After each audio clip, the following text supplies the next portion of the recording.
Welcome back to my critique of Ghostbusters Frozen Empire. In this video, I'll finally discuss Phoebe, whose arrogance at falsely believing she's more than a typical teenage girl brings about the apocalypse. I'll probably take some time to talk about Melody as well, since their stories are intrinsically intertwined. Phoebe starts the movie with a one-liner in the back of Ecto 1. Trevor is no longer encouraging her jokes, it seems, though Gary still enjoys them. Phoebe does not come off as the best of people in this scene. She refers to her mother by her first name, and directly disobeys both parental figures by activating the gunner seat. She causes quite a bit of damage. Imagine living in this apartment here. That's negligent homicide, and she can be charged as an adult. Granted, the proton beams have always been a bit wonky, and Gary's driving like Caitlyn Jenner had a baby with Ted Kennedy, but still, it's dangerous. But eventually, they trap the ghost and receive an invite to the mayor's office. Mayor Peck, who, as I said in an earlier video, is absolutely justified in this scene, points out that both the gunner seat and the proton pack are dangers to both the public and the minor girl who is operating them. He objects to the organization employing an underage child in such a dangerous occupation, and also to the fact that they don't even pay her. Realistically, the Spenglers should probably have been referred to Child Protective Services also, but that would have made for even more awkward scenes with Gary, so let's not give them ideas. Regardless, Mayor Peck essentially forbids them from letting her continue, which seems kinda nice if you think about it. He let them off with a warning for some pretty serious lawbreaking. Oh yeah, it's New York. Never mind. This was probably harsh for them. Back at home, Phoebe makes some odd and downright stupid remarks about her inability to work. Let's go through them. If this were the 18th century, I would already be part of the workforce and I would have 4 kids. What? I thought the patriarchy oppressed women by keeping them out of the workforce. She needs to get her feminist talking points straight. And I left this off the Callie section, but I bet you'd be pretty hard-pressed to find a 15-year-old with 4 kids. That's basically 2 consecutive sets of twins since your second menstrual cycle. That's pretty crazy. I was going to say that Callie could have suggested, say, applying to colleges and building credentials with her genius IQ, but this scene makes me question whether she ever had a genius IQ. You know, if she took the GED this summer, she could probably get into Columbia for the fall, since she's already a legacy and would probably have glowing recommendation letters from famous businessman Winston Zedmore and from Ray Stantz, Columbia alumnus. She could then graduate from college and be ready for grad school by the time she's eligible to be a Ghostbuster again. Seems like problem solved, but that's not even the only way to solve this problem. We'll get to another way later, though. Phoebe wants to complain to the labor board on the grounds that she saved the world as a Ghostbuster. That doesn't mean you are legally allowed to work as one. And you should know this. Read a book! Gary interjects that they all saved the world. This makes Phoebe get snotty and start insulting everyone. You were a possessed canine. Okay, well, 3 years is nothing for you guys. But she's just... Really getting people on your side, aren't you, Phoebes? I thought you were supposed to be different than a typical teenage girl. Guess not. Jumping ahead to the next ghost hunt, Phoebe is left alone in the station, so she goes out to a chess park. She sets up the game and finds that the black pieces move for themselves, foreshadowing that the writers will prove themselves one-trick ponies in this movie, until her ghost opponent reveals herself. The ghost, Melody, seems kind of disappointed that Phoebe doesn't react, but they continue playing until Melody wins the game. The pair bond over a mutual sardonic sense of humor, beginning an Ersatz homosexual marriage between them. Phoebe asks what the worst part of being a ghost is, to which Melody responds that she will always be 16 years old. When Phoebe asks about the best part, Melody checkmates her a second time and disappears, saying, "this." Upon seeing the ionic separator, which removes residual ghost essences from the possessed objects Ray collects, Phoebe instantly asks if they've attempted what she calls living possession. This is not as strange a question as you might think. Human possession is actually central to the Ghostbusters series, being cornerstones of both the Gozer and Vigo storylines. There is a bit of a problem, though. More than a bit, actually. Why is this device necessary at all? In Afterlife, they removed the gatekeeper spirit from Callie with a regular trap. Why not just do that to the possessed items? You can't tell me that the Keymaster and Gatekeeper can completely transform human bodies into ghost dogs, but also have less connection to the people they possess than a random grandfather inside a grandfather clock. It wouldn't make any sense at all. They could definitely just use a regular trap to extract the spirits. And if they're going to do that, they could actually do it in Ray's shop and give the items back to the people who brought them in. It would save time, money, and emotional anguish. But the producers didn't even watch their own previous movie, did they? And then there's the fact that Phoebe isn't even talking about exorcising possessed humans. She's talking about removing people's actual souls from their living bodies. That should be fatal.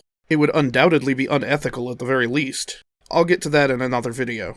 The engineer, Lars, just says, "We're still tweaking," and moves on. Back at HQ, Phoebe is doing homework during the summer, and Gary tries to cheer her up by intentionally messing up his proton pack. This makes her feel worse, but opens up a dialogue between them, until he is called away to chase another ghost. This time, Phoebe receives a well-timed call involving another ghost appearing at the Melody Diner. Phoebe breaks into the proton pack storage and calls Podcast for backup to take the case. However, she hesitates when she sees that Melody is the ghost sitting in the cafe. Phoebe allows her to escape, flabbergasting Podcast. After the incident, Phoebe hides her pilfered proton pack under her bed, which is just... I don't know. What's the point of hiding the proton pack? You can pick the lock on the cabinet at any time, and if someone finds the pack in your room, you're in even more trouble. Also, it's happening several hours after her arrival home, because the others are back as well and everyone is asleep in bed. Melody floats outside her window. She looks disapprovingly at Phoebe because of their previous encounter. Phoebe awkwardly apologizes. We're watching Juno, if it had featured an ersatz homosexual relationship. And why not? It's in the writer's wheelhouse, and we all love typecasting, don't we? Like, all Phoebes have to act like Phoebe Waller-Bridge. I don't need morality lessons from an aging grave robber! Honestly, if you weren't a Spengler, you'd be answering our phones. Anyway, Phoebe invites her to hang out, and Melody calls the fire station a ghost extermination headquarters. They awkward around a bit more until Melody enters, then some more until Melody just ignores Phoebe showing her around the place. She phases through the floor into the basement to look at the containment unit. She asks Phoebe what she thinks happens to spirits that move on, and Phoebe startles her by saying she's seen it.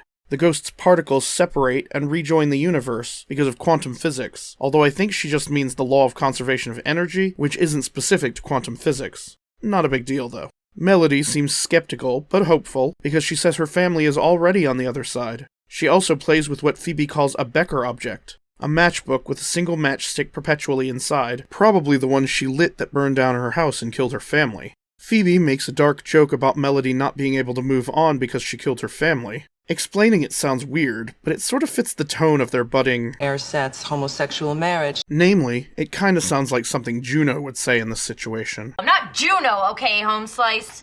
Melody doesn't take the joke well. She insists that the fire was an accident, and that the matches might once have been the key to moving on, but that she's given up any hope of doing so. Just as the scene hits its emotional peak, Callie interrupts it, because the writers don't know how to keep going. Pretty common these days generally, as well as in this movie specifically.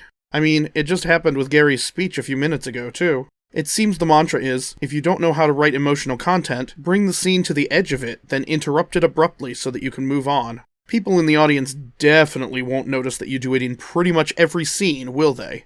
Anyway, Melody disappears, but as she's walking down the street for some reason, the orb of Garaka sends out a powerful wave of ice magic. Isn't Garaka supposed to be trapped in the orb? If you can freeze things from afar and talk to spirits over long distances, why not just destroy the world already? If you kill everyone, you can then send some spirit to pick up the wax cylinder with the chant that releases you, and the phonograph necessary to actually play it. I'm sure that nice librarian monster ghost would be happy to help you.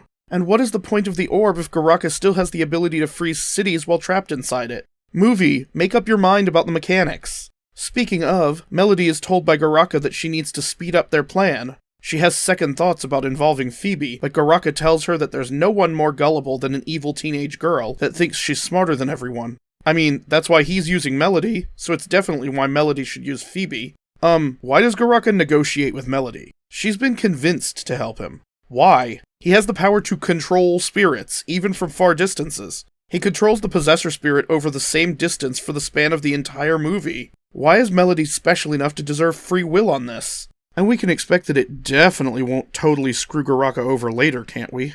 It's not like the entire plot hinges on Garaka making this stupid, unnecessary choice to allow one ghost to have free will rather than just controlling her, right? I won't go over the explanation of the library scene again. I've already done it a couple times from a couple of angles. I will, however, get a little nitpicky about this scene here, because I hate when writers and directors, and in this case both, do this kind of stuff. As they approach the library, Podcast points out that the lions have names. Patience on the left as you enter, and Fortitude on the right as you enter. Now, when the possessor spirit escapes the library, he hides on Patience's pedestal and possesses the lion statue Patience. It is to the left as you look at the entrance, after all. Heck, it also has a thematic significance as the lion that Phoebe destroys. But when Winston is chewing her out in the very next scene, he asks why she shot Fortitude in the face.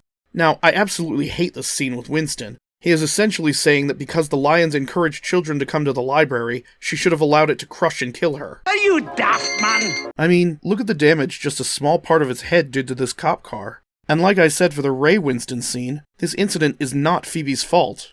At all. She didn't allow the possessor to escape, she didn't know it was with them, and she didn't know it wanted a wax tablet that she also didn't know existed. And she destroyed the lion statue named Patience in absolute self-defense. By Winston's logic, why did they blast the giant Stay Puft Marshmallow Man with their proton packs? He's such an iconic brand mascot, and he makes kids want to go camping. Why didn't you just let him smash you to death? Yes, Winston is an effing moron in this movie. Also, he reiterates that she doesn't have a job, which I'll discuss further in another video. And Peck comes in with the same sort of attitude, like she just destroyed the lion willy-nilly. The lion weighs several tons, and was pouncing at her. There were dozens of cops to witness it happen. What is wrong with you people? I mean, at least Peck is acting in character, using the letter of the facts and twisting it to his political use in shutting them down. The others have no excuse. Phoebe talks back to Mayor Peck, resulting in her being put into a jail cell. Callie and Gary come to retrieve her, and she acts like a typical teenage girl, which causes even the chill Gary to finally snap at her and put her in her place.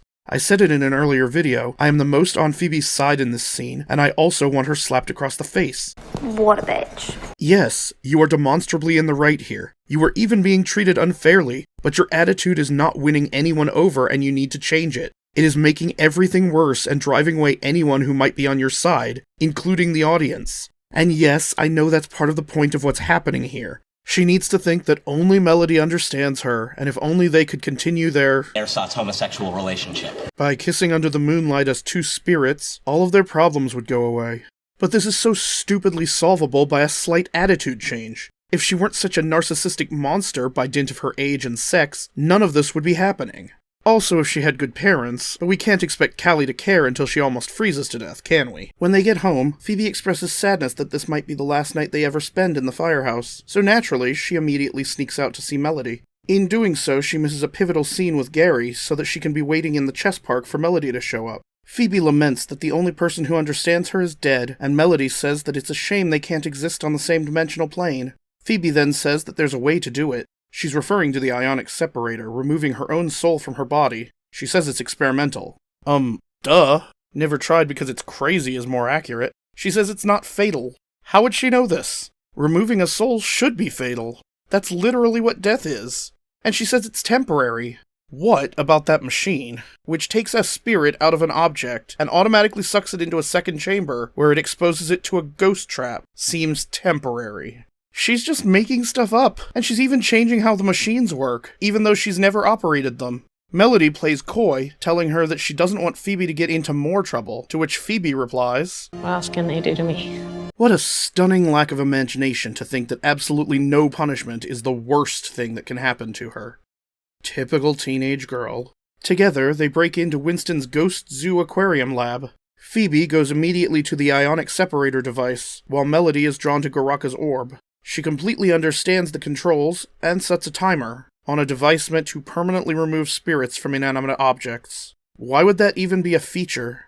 At this point, there's no choice for the audience but to suspend disbelief enough to think that a bunch of features that shouldn't really exist on this machine can also be deactivated by single buttons on the device, just for this exact purpose. And wait, if her spirit leaves the chamber, by what mechanism is the device able to reverse the process when the timer ends? The plan makes no sense. The mechanics make no sense. There's no underlying logic going on here at all, and I've already pointed out that this device is even completely unnecessary. It's a cascading waterfall of stupid. Phoebe explains that she'll separate her spirit from her body for 2 minutes, allowing them to have a moment together. Then she'll wake up not at all intrinsically changed. She enters the chamber, which starts automatically, even though she didn't set anything like that, because why would the device even have an auto-start feature? It's red and evil and painful, but her soul is eventually removed and placed in the other chamber, which doesn't suck it into a trap because that function has been deactivated. And what about the positron field preventing ghosts from moving through the glass in this building? Why wouldn't that be part of this device that is meant to extract spirits? I guess she just flipped a switch to turn that off, too. Phoebe's ghost walks across the room for a kiss she's been dying to receive, but Melody cries and apologizes. Garaka's orb takes control of Phoebe's ghost and makes her recite the ancient chant. This somehow causes her body to speak the chant aloud, which is weird. If she's no longer connected to her body, which is what the extractor does, then why is she still connected to her body? Melody explains that a human voice is necessary to break the seal on the orb, but Garaka can only control spirits, so he needed this exact thing to happen, even though when the plans started, there was no way to know that this was even a possibility. Also, as I stated earlier, spirit possession of human bodies is a fundamental aspect of the Ghostbusters series. Why not have Melody enter a person, say the chant, and be done with it? In a movie where they have a ghost that is literally called the Possessor, they forgot that spirits can possess people? Are you kidding me? Anyway, Melody explains that she betrayed Phoebe because Garaka is the only one who can open a doorway to the other side, and she wants to see her family again. It's not like Garaka's stated mission is to create a ghost army or anything. He's definitely going to let ghosts pass on willy-nilly and reduce the power of his future army. That makes a ton of sense. The orb falls apart, leaving a floating ball of black mist, which explodes, concealing Phoebe in darkness separated from Melody. Garaka forms in her vision and tells her, in English, Then the timer ends, and Phoebe is sucked back into her body by unknown means. The mist fades and Garaka is standing in the laboratory. That's when Lucky arrives to matter to the plot for the first time, and is so easily defeated that Garaka doesn't even deign to add her or Phoebe to his army of the dead. Oh, and he doesn't take Melody with him either. Shouldn't she want to go with him, since he promised her the ability to go to the other side? Whatever. Gary and Callie pick her up in the morning, having not noticed she was gone all night until they got a phone call from Lars when he arrived in the lab. They race home as the world begins to end, and Phoebe enters her emo phase of teenage girlhood. It's okay if you guys hate me. Give her a minute and she'll discover Wicca. I love the fact that Phoebe was chewed out multiple times for defending herself from a possessed lion statue, but no one's mad at her in the slightest for instigating the end of the world. And it still makes me laugh that Gary says, Some of the smartest people I know are morons. Because yeah, pretty much every character Gary has met has proven to be really stupid. Back at headquarters, once their new proton packs are delivered by Lars, Phoebe addresses Garaka's immunity with Ray. She suggests altering the proton packs to incorporate brass, which is Garaka's weakness. They just happen to have 100 different brass fireman poles in their headquarters, so that she can break one, but they still have several to use later in the film. I seem to remember the firehouse being called a Starbucks in Afterlife. Seems strange that they leave so many brass poles in their coffee shop. But anyway, Phoebe pulls her hidden proton pack from under her bed because the seizure warrant from the police didn't authorize them to search the building or anything. She cuts a section of one of the poles, then melts the brass in a cast iron pan and dips some of her components to coat them. Not sure if that wouldn't just ruin the electronics, but maybe I'm wrong. And I'm really unsure why changing the conductor to brass would apply any of its so-called spiritual attributes to the proton beam.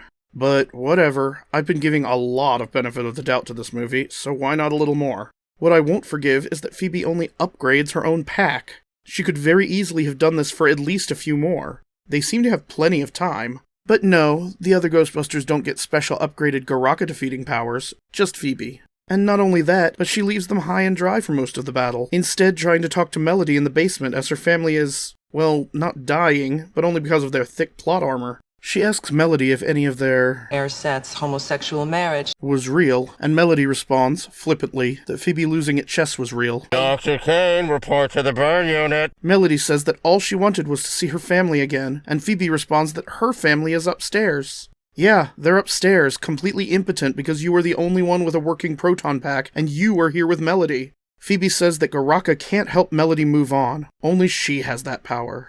You've always had the power. Then Garaka destroys the containment unit, releasing all the spirits in a giant explosion. When Phoebe recovers from being completely unscathed by the explosion, she rushes upstairs to battle Garaka, now that he's already achieved the writer's main objective for him, to undo the legacy of the original Ghostbusters movies completely. Her proton beam works, but Garaka still has the ability to freeze the components of her proton pack, so it shorts out and he tries to kill her. There's this little flare, like Garaka is pulling Phoebe's soul out of her body, which seems to indicate that she is suffering some permanent side effects from the non-lethal experimental ghost-walking experience. But that's when Melody finally lights her spirit match, granting spirit fire to Nadim and freeing everyone from the ice. But deep in your soul, the future unfolds as bright as the rays of the sun. You've got to believe in the power of love. After Garaka is captured, Phoebe and Melody share one last scene. Melody gives her matchbook to Phoebe and then fades away, telling her, I'll see you in the fabric of the universe. Then they emerge to the crowd, with media already called and ready to spin the story so that Phoebe is the hero and not the villain of this story. Phoebe's teenage angst was only mostly world-ending. Don't be like that. It has to be true. CNN put it on a chyron. That's it for this video. If you liked it, please consider clicking the little buttons below and subscribing to the channel. Thank you for watching, and I hope to see you next time.